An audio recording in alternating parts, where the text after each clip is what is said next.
नमस्ते दोस्तों। अभी हम बात करने जा रहे हैं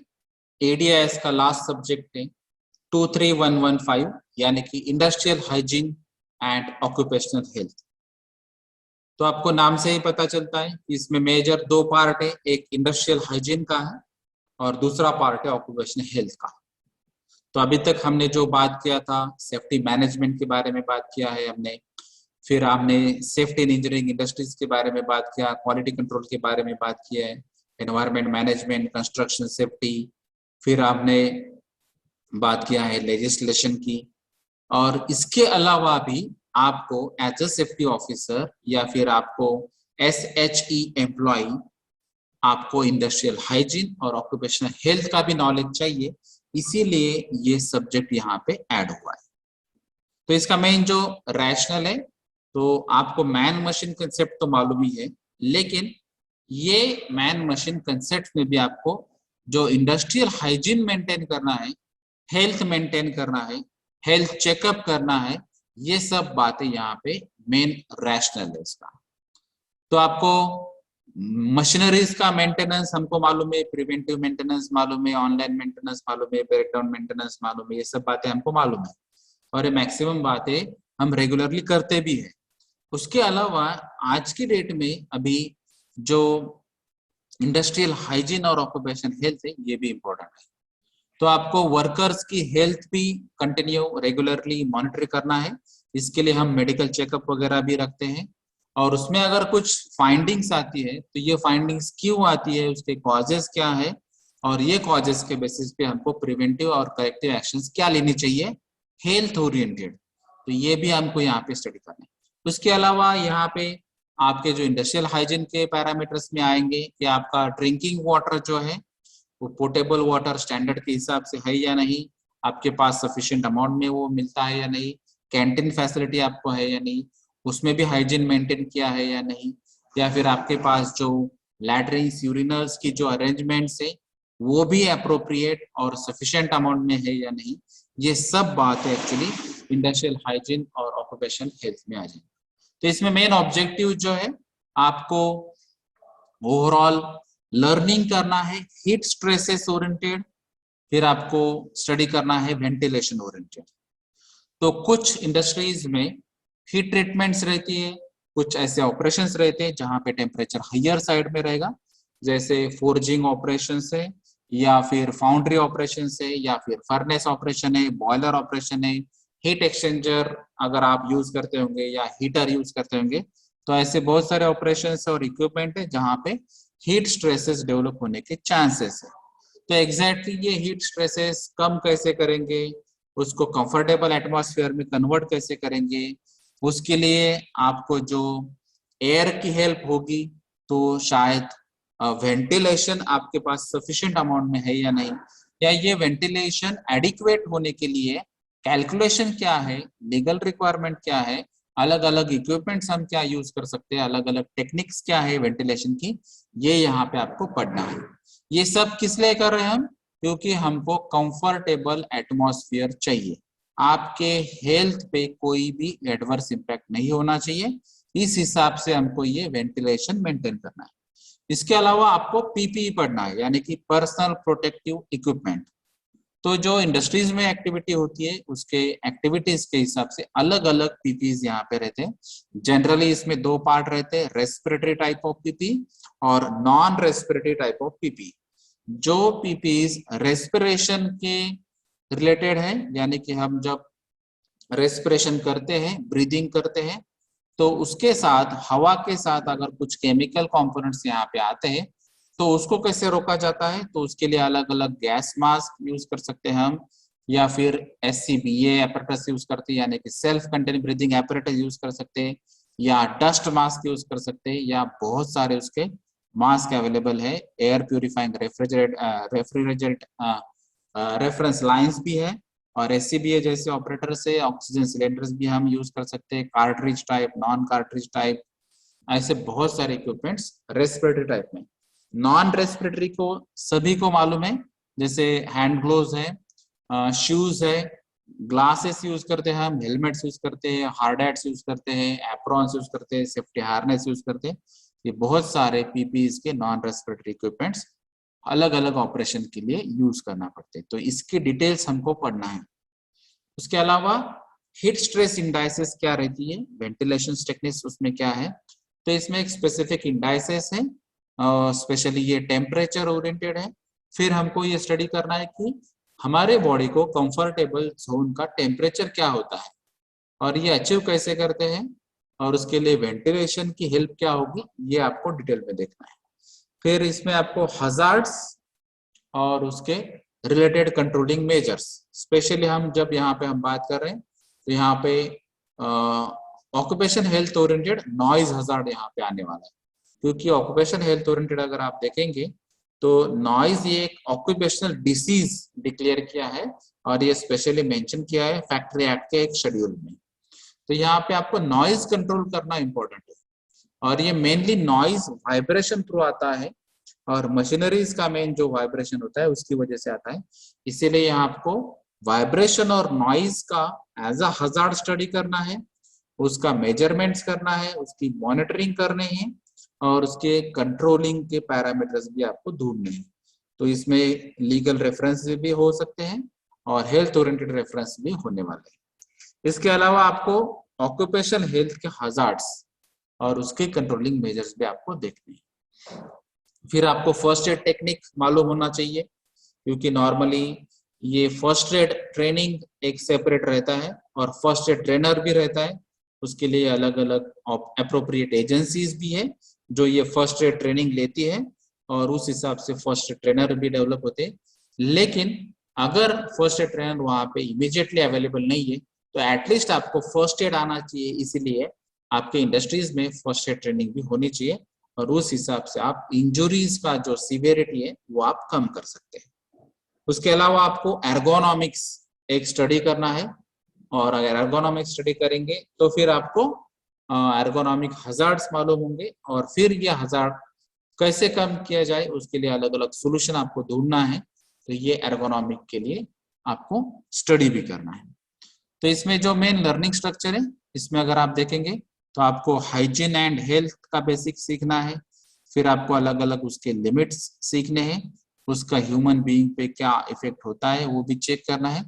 वर्क एनवायरनमेंट मॉनिटरिंग भी आपको सीखनी है, उसके पैरामीटर्स क्या रहते हैं, इंस्ट्रूमेंट्स क्या रहते हैं, इक्विपमेंट क्या यूज करना पड़ते हैं, और फिर ये मॉनिटरिंग होने के बाद उसका सैम्पलिंग और एनालिसिस प्रोसेस क्या होती है ये भी आपको पढ़ना है और फिर आपको इसको अप्लाई करना है। अप्लाई करना है मीन्स आपको इंडस्ट्रियल हाइजीन मेंटेन करना है, ऑक्यूपेशनल हेल्थ मेंटेन करना है, एर्गोनॉमिक्स ओरिएंटेड जो वर्क स्टेशन है उसके जो हजार्ड्स है वो मिनिमाइज करना है। तो ये एर्गोनॉमिक्स का सेकंड पार्ट है। उसके वर्क स्टेशन यानी जो आपकी बैठने की जगह है या फिर आप जो खड़ा होके भी शायद वहां पे काम करते होंगे तो पता नहीं, जो भी वेल्डिंग है या फिर कटिंग ऑपरेशन है, ग्राइंडिंग ऑपरेशन है, ये बहुत सारे ऐसे ऑपरेशन है जो नॉर्मली बहुत सारे लोग 8-8 घंटे वहां पे खड़ा होकर करते हैं, उनको सिर्फ ब्रेक्स रहते हैं। लेकिन अगर जो भी आपका गेस्चर पोस्चर रहेगा वो भी वहां पे स्टडी करना पड़ेगा। अगर आपके कुछ कंप्लेंट्स है कि यहाँ पे रिस्ट का इशू है, शोल्डर का इशू है, बैक का इशू है, हेडेक का इशू है, या फिर आप अनकंफर्टेबल फील करते हैं, जो भी है वो आपको यहाँ पे स्टडी करना पड़ेगा और उस हिसाब से आपका जो भी वर्क स्टेशन है वो वर्क स्टेशन आपको डिजाइन करना पड़ेगा। उसके अलावा आपको फिजियोलॉजी ह्यूमन बीइंग की आपको स्टडी करना है, उसके अलग अलग पैरामीटर्स चेक करना है, असेसमेंट करना है, फिर आपको वर्क कैपेसिटी भी आपकी चेक करना है। जैसे नॉर्मली इसमें बहुत सारे टेस्टिंग है, सिंपल टेस्टिंग भी है, जैसे step up step down testing है इसमें, या फिर आपका जो ब्रीदिंग नॉर्मल कब होता है, कितने टाइम में होता है, और अलग अलग असेसमेंट्स यहाँ पे वर्क कैपेसिटी ओरिएंटेड। उसके अलावा आपको पीपी, इसके बारे में मैंने पहले बताया, पीपी के टाइप्स भी बताए हैं, फिर उसका अप्रोप्रिएट सिलेक्शन भी आपको देखना है, क्योंकि पीपी यहाँ पे अगर आपके इंडस्ट्री में अवेलेबल है लेकिन अप्रोप्रिएट पीपी यानी कि उसका सिलेक्शन भी इंपॉर्टेंट है। जैसे अगर मैं एसिड हैंडल कर रहा हूँ तो मुझे एसिड प्रूफ ही हैंड ग्लोव्स यूज करने चाहिए, कोई भी हैंड ग्लोव्स यूज करके कुछ फायदा नहीं है।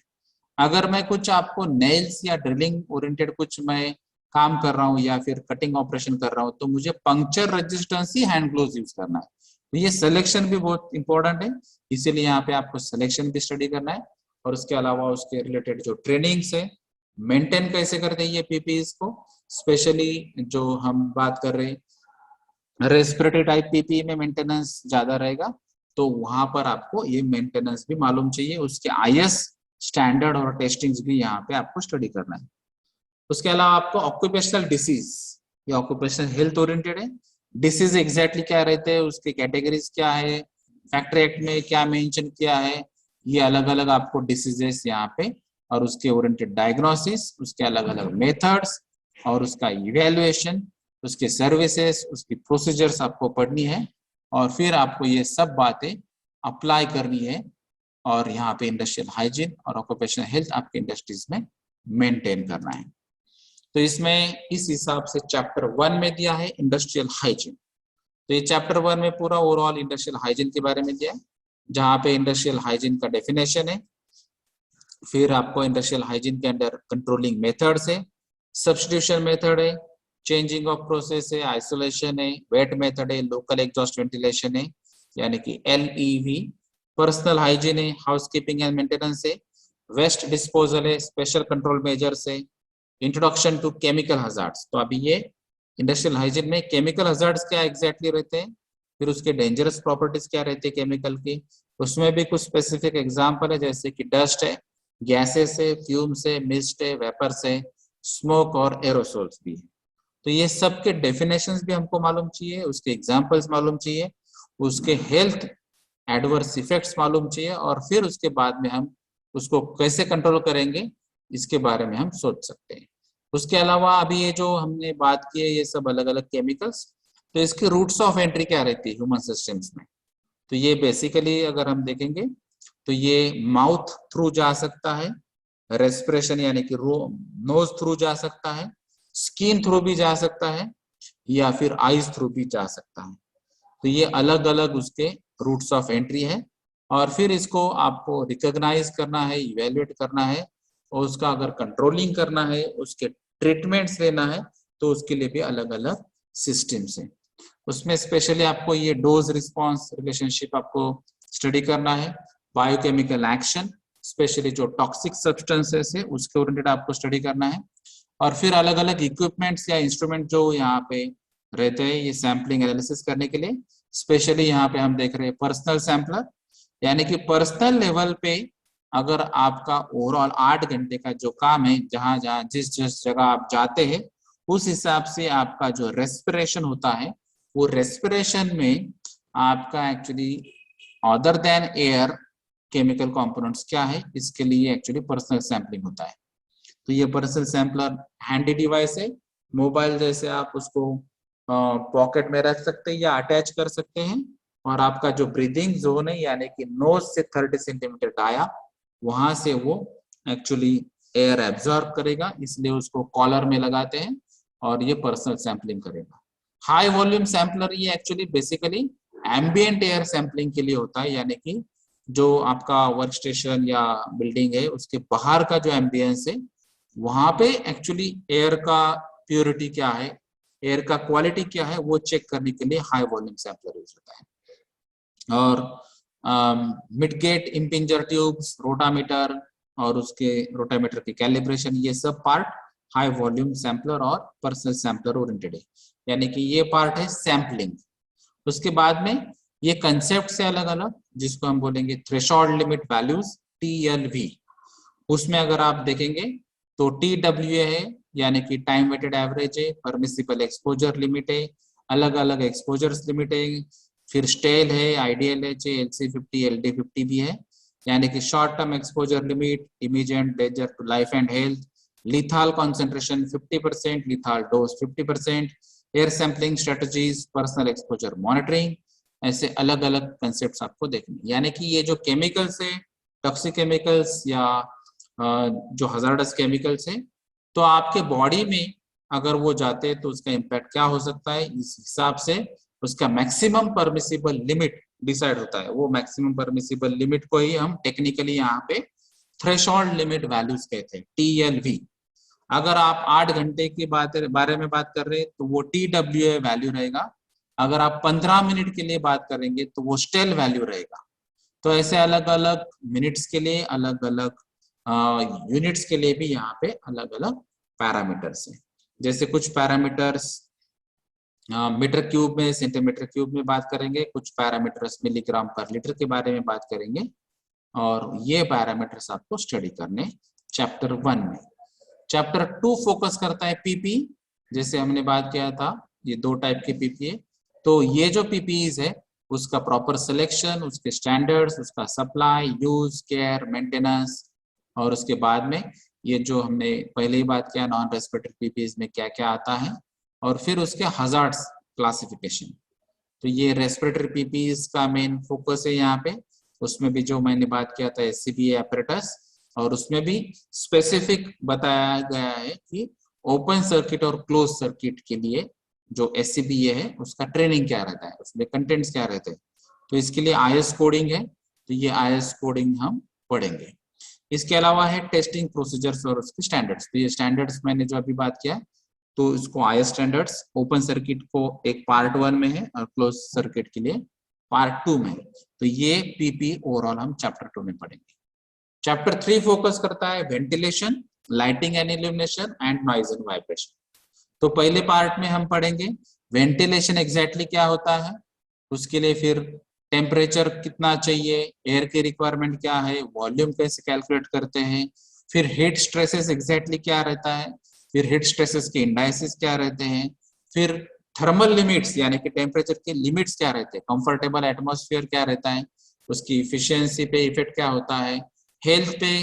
उसका इफेक्ट क्या होता है, रिस्क वहां पे क्या आती है, फिर नेचुरल वेंटिलेशन एग्जैक्टली क्या है, मैकेनिकल वेंटिलेशन क्या है, एयर कंडीशनिंग यानी कि एसी जो नॉर्मली हम आज के डेट में यूज कर रहे हैं वो एग्जैक्टली क्या है, और उसका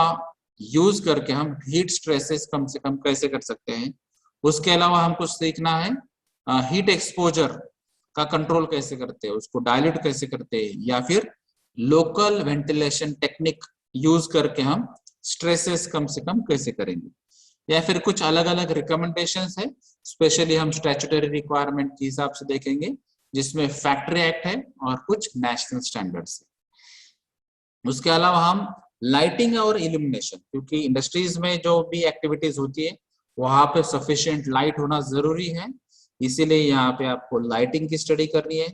फिर इल्यूमिनेशन की मिनिमम रिक्वायरमेंट कहाँ से आएंगे, तो आपको आईएस स्टैंडर्ड आपको रेफर करना पड़ेगी,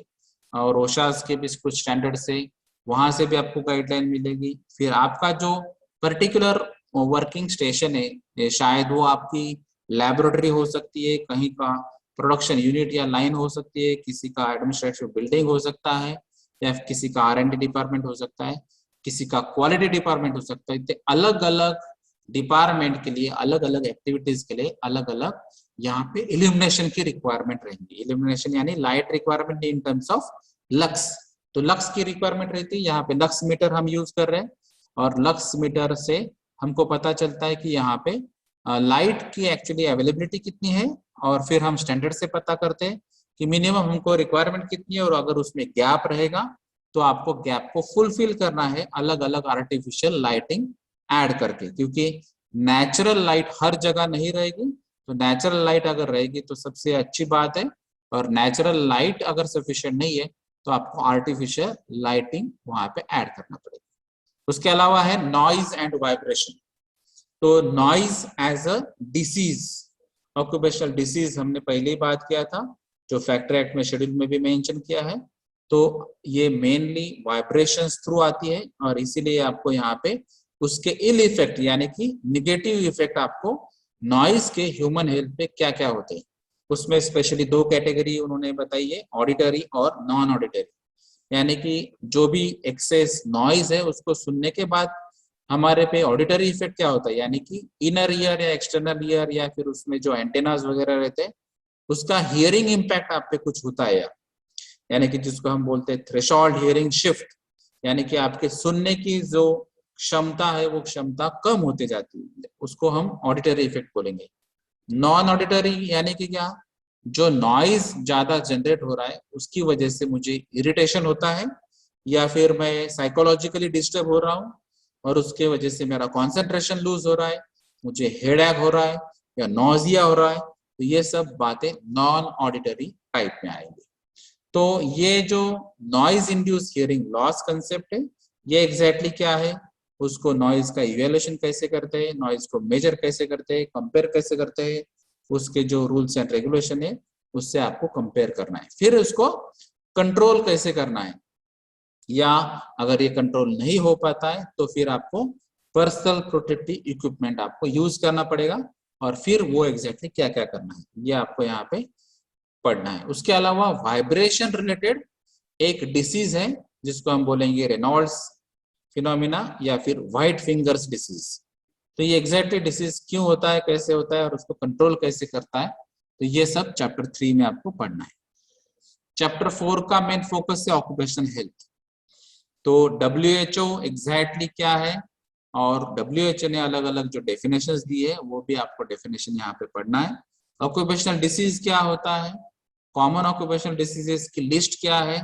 उसमें भी अलग अलग जो मोड ऑफ कॉजेशन है, डिसीज के अलग अलग इफेक्ट्स हैं, और उसके डायग्नोस्टिक मेथड क्या है, ये भी आपको यहाँ पे पढ़ना है। उसके अलावा हमको जो मालूम है, रेगुलरली जो पैथोलॉजी लैब में हम चेकअप करते हैं उसको हम बायोलॉजिकल मॉनिटरिंग कहते हैं। तो ये बायोलॉजिकल मॉनिटरिंग भी एग्जैक्टली क्या है, उसमें अलग अलग स्टेप्स क्या है, और हम अलग अलग प्रोसेस क्या यूज कर सकते हैं, ये भी आपको यहाँ पे डिटेल में पढ़ना है। फिर ये जो इंजुरीज है उसका इवेल्युएशन कैसे करते हैं, वर्क प्लेसेस के रिलेटेड नोटिफाइबल डिसीजेस क्या है, 1948 का जो फैक्ट्री एक्ट है उसका 3rd शेड्यूल क्या कहता है, उसमें 29 नोटिफाइबल डिसीजेस उन्होंने मेंशन किया है। और फिर उसके अलावा प्री एम्प्लॉयमेंट, पीरियोडिकल एम्प्लॉयमेंट और पोस्ट एम्प्लॉयमेंट के मेडिकल एग्जामिनेशन का इंपॉर्टेंस क्या है, फिर फैक्ट्री मेडिकल ऑफिसर क्या रहता है, उसका क्या रोल है, सर्टिफाइंग सर्जन क्या है, और उसके रिलेटेड जो ऑक्यूपेशनल एक्सपोजर और रिस्क हेल्थ सर्वाइलेंस है, ये भी आपको डिटेल में पढ़ना है। उसके अलावा सेकंड पार्ट में ऑक्यूपेशन हेल्थ हजार्ड और ऑक्यूपेशनल डिसीजेस डिटेल में देखना है। उसमें स्पेशली जो फोकस किया गया है noise, vibration, cold stress, heat stress, improper illumination, thermal radiation, ionizing non ionizing radiation, और उसके रिलेटेड थ्रेशोल्ड लिमिट्स। तो वो शॉर्ट टर्म और लॉन्ग टर्म इफेक्ट्स कर सकते हैं एक्सपोजर की वजह से, और फिर उसके प्रिवेंटिव और कंट्रोल मेजर्स। तो ये सब पैरामीटर जो है ये आपको पढ़ना है। मेनली अगर आपने देखा होगा यहाँ पे, तो उसके एग्जैक्टली सोर्सेज क्या है, उसके मैक्सिमम परमिसिबल लिमिट्स क्या है, उसको प्रिवेंट कैसे कर सकते हैं और कंट्रोल कैसे कर सकते हैं, यही मेन फ्लो है ये सिलेबस का। और फिर आपको यहाँ पे ये रिपीट हो चुका है कि 3rd शेड्यूल फैक्ट्री एक्ट का आपको डिटेल में पढ़ना है, यानी कि हर एक डिसीज का नाम और उसका मीनिंग भी आपको मालूम होना चाहिए। चैप्टर 5 में आपको फर्स्ट एड रिलेटेड डिटेलिंग किया है कि फर्स्ट एड एग्जैक्टली क्या होता है, उसका पर्पस क्या है, उसका प्रिंसिपल क्या है, फर्स्ट एडर जो रहता है, जो फर्स्ट ट्रेनर जो हम बोलते हैं उसको, तो उसका रोल और रिस्पॉन्सिबिलिटी और उसका क्वालिटी क्या होना चाहिए। फिर फंडामेंटल्स ऑफ फर्स्ट एड क्या है,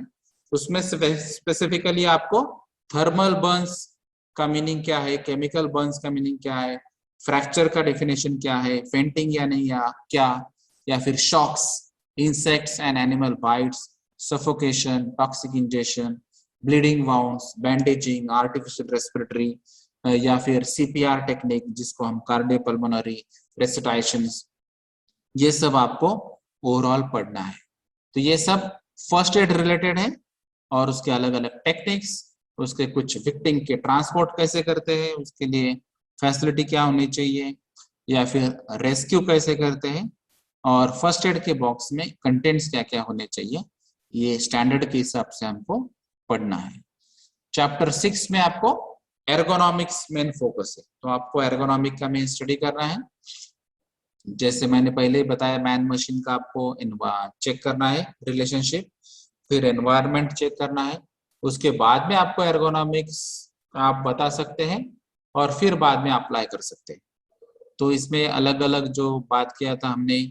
कि आप कंफर्टेबल अगर नहीं रहेंगे, या फिर आपको कुछ गेस्चर पोस्चर की वजह से प्रॉब्लम आते हैं, या फिर आपको कार्डियोवास्कुलर या मस्कुलोस्केलेटल सिस्टम्स के इश्यूज है, या डिसीज है, ऑर्डर है, या फिर जो रिलेटेड डिसीजेस है, वो भी आपको यहाँ पे पढ़ना है। तो इसके लिए यहाँ पे एंथ्रोपोमेट्री आपको स्टडी करना है। एंथ्रोपोमेट्री का मीनिंग है कि आपके जो बॉडी के अलग अलग पार्ट से हर एक का डायमेंशंस आप लेके वहां पे आप कहाँ पे कंफर्टेबल हो सकते वो आपको स्टडी करना है। जैसे कि अगर कोई हाइट का वर्क रहेगा, एक पर्टिकुलर हाइट पे जाके आपको काम करना पड़ेगा। अगर आपको हाइट का फोबिया है तो आप वो काम नहीं कर सकते। उसके अलावा अगर किसी का फिंगर कट हो चुका है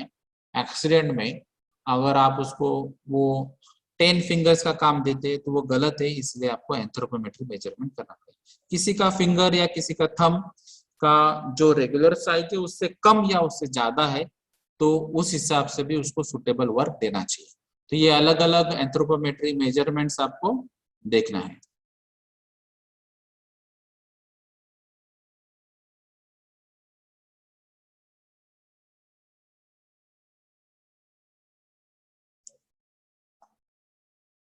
तो एर्गोनॉमिक्स में ये आपको वर्क स्टेशन भी आपको देखना है और उसका डिजाइन भी कैसे करते हैं वो भी आपको चेक करना है। उसके अलावा आपको फिजियोलॉजी जो हमने बात की थी कि अलग अलग इसमें टेस्टिंग मेथड्स रहते हैं, जैसे स्टेप टूल टेस्ट है, step up step down test है, या फिर आपकी वर्क कैपेसिटी टेस्ट करना है, साइकिलिंग करके आपको चेक करना है, या फिर एरोबिक एक्सरसाइज करके आपको आपका जो वर्क कैपेसिटी वो चेक करना है, या फिर कुछ अलग अलग एर्गोमीटर, ट्रेडमिल, अलग अलग स्टेप्स टूल एर्गोमीटर से। तो आज की डेट में ये सब डिजिटलाइजेशन हो चुका है, तो जो भी आप एक्सरसाइज करेंगे वो वहां पे डिजिटली रिकॉर्ड हो जाएंगे और वो हर डेट का, हर एक्सरसाइज का आपको कंपेयर करके भी देगा कि आपकी हेल्थ कैसे इंप्रूव होते जा रही है। तो ये भी आप स्टडी कर सकते हैं आज के डेट में थोड़े से सिंपल फॉर्म में डिजिटल टेक्निक का यूज करके। लेकिन आपको ये वर्क परफॉर्मेंस चेक ही करना है, क्योंकि आपका जो मेन परफॉर्मेंस है स्पेशली अगर जहाँ पे हेवी वर्क होता है वहां पे आपको ये वर्क कैपेसिटी चेक करना जरूरी है। तो ये ओवरऑल जो सिलेबस है industrial hygiene and occupational health का। Thank you.